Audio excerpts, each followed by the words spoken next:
C'est matinée confiture aujourd'hui, voilà.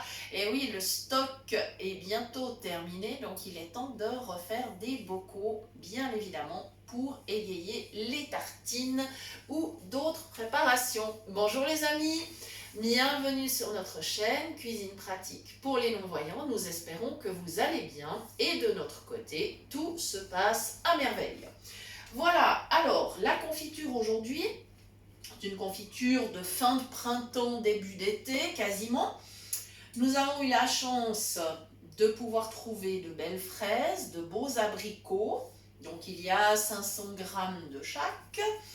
Nous avons 1 kg de sucre gélifiant, plus le zeste et le jus d'un citron.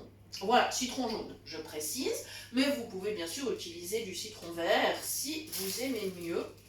Il n'y a aucun problème. Je vais vous expliquer toutes les astuces pour réussir cette confiture.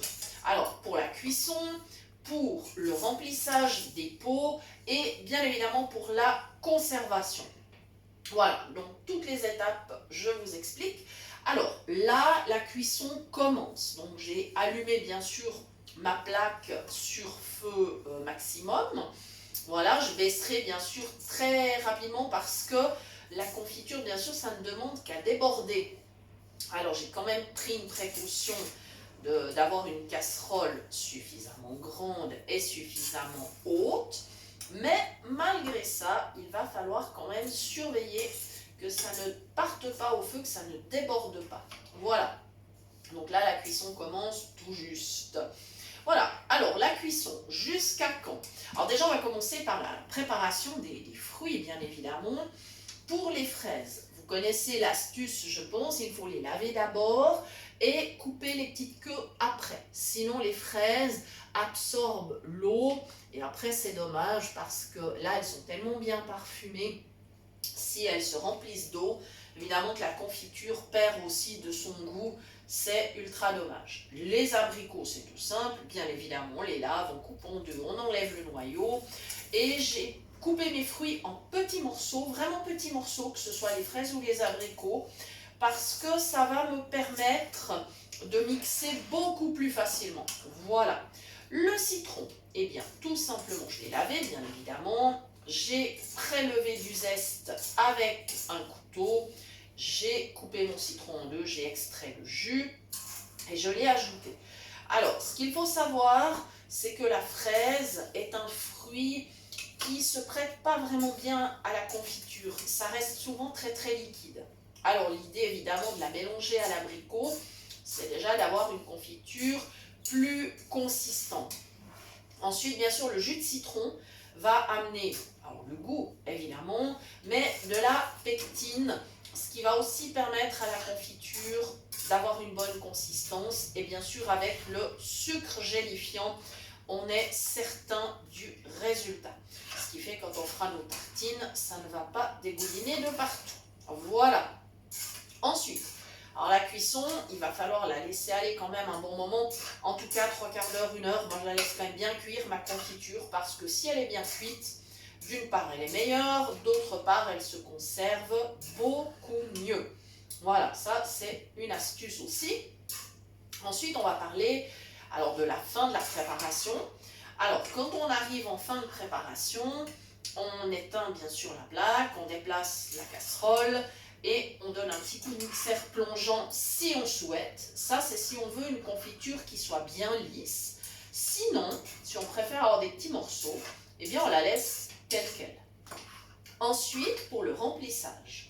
Alors, on peut faire un remplissage à chaud, mais évidemment, quand on a des problèmes de vision, ou si on ne voit pas du tout, c'est compliqué et on risque de se brûler. Alors, l'astuce, c'est de laisser tiédir. Il n'y a aucun problème à faire ça. On laisse tiédir, on met dans les bocaux. Et si on veut être certain d'avoir une bonne conservation, eh bien, ce que l'on peut faire, c'est stériliser les bocaux pendant 1 heure au four à 100 degrés. Et là, il n'y aura pas de souci, ça se conservera vraiment très bien. On laisse refroidir dans le four. Une fois que c'est froid, on récupère les bocaux. Voilà, il n'y a pas de souci, pas de risque de brûlure. Il y a d'autres possibilités de conserver sa confiture qui est de la mettre au congélateur, soit dans des boîtes plastiques, soit dans des sachets de congélation. Alors là, il faut attendre que la confiture soit bien refroidie quand même. Il faut encore pouvoir la manipuler, hein. C'est clair, il ne faut pas qu'elle soit complètement compacte. Mais à ce moment-là, après, on peut mettre effectivement dans le congélateur et ressortir les portions dont on a besoin. Donc on met dans un bocal ou on laisse dans la boîte plastique si on a choisi la petite boîte plastique. Il n'y a aucun problème. Cette confiture, elle pourrait aussi se parfumer avec différentes choses. Il est possible en fin de cuisson, je vous conseille vraiment en fin de cuisson, parce que sinon ça serait dommage. Vous pouvez ajouter par exemple un sachet de sucre vanillé, ça c'est une possibilité. Vous pouvez ajouter des petites herbes, comme par exemple de la menthe, de la verveine citron, du basilic ou du romarin. Voilà. Ou si vous avez de la mélisse citronnelle, voilà, plusieurs herbes peuvent s'y prêter vraiment très très bien. À vous de voir vos préférences, il n'y a pas d'obligation non plus, mais ça rendra votre confiture vraiment délicieuse et un petit peu particulière, puisque dans le commerce, on ne trouve pas évidemment des confitures si bien parfumées. L'avantage de faire sa confiture soi-même, c'est évidemment le goût, c'est bien sûr que vous n'ajoutez pas d'additifs, et c'est le fait aussi de pouvoir faire les mélanges que l'on veut, puisque dans le commerce, on trouve vraiment que les classiques, hein, évidemment. On trouvera de l'abricot, de la fraise, voilà, enfin différentes choses, mais on trouvera toujours que des confitures très très très classiques, très basiques, et il est très très rare qu'on vous fasse des mélanges tels que celui-ci. Donc c'est un avantage de préparer sa confiture soi-même. En plus, dans la maison, ça sent très très bon. C'est vrai que ça parfume. C'est vraiment quelque chose de génial.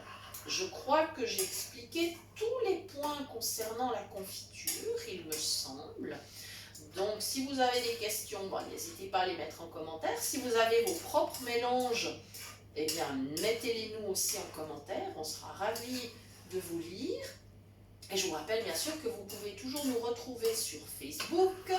Et également, vous pouvez nous écrire à notre adresse mail cuisinepratique@mail.ch. Nous vous répondons dans un délai de 2 à 3 jours.